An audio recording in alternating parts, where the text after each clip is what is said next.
señoritas.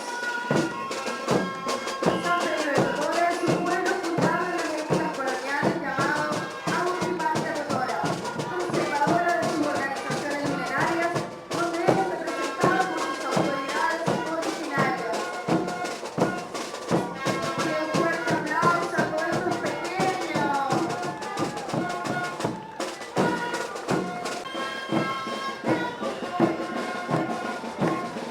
La agrupación de la Tía de los Hijos de San Pedro de Totora, de Unión Pariente a Zapayuca, está conformada por su directorio, presidente el señor Marcos Condori Mamani, secretaria la señora Miriam Condori Calle, su tesorero Marcos Mamani Segarra, su primer director Juan Calaviri Villa, su segundo director Germán Marta Ventura.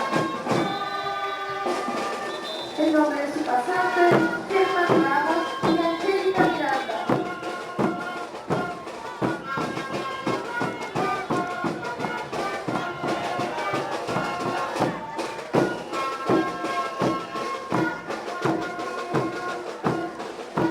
Ahí está el bloque de jóvenes, bloque de solteros.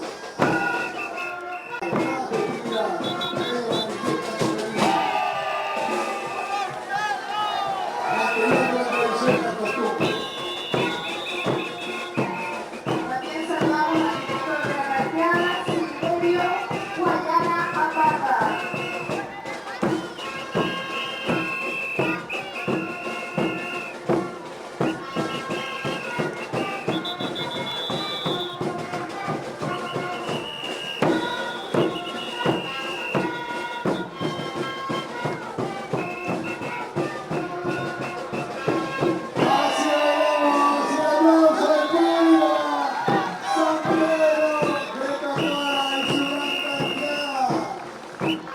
Vamos el público también porque se viene la pandilla de Pepino y va a arrasar con los más aburridos.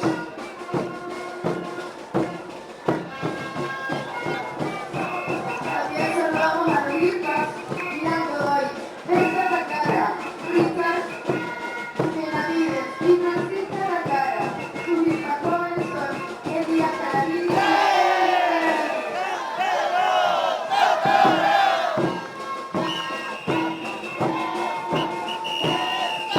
San Pedro de Totora, lo mejor del pueblo.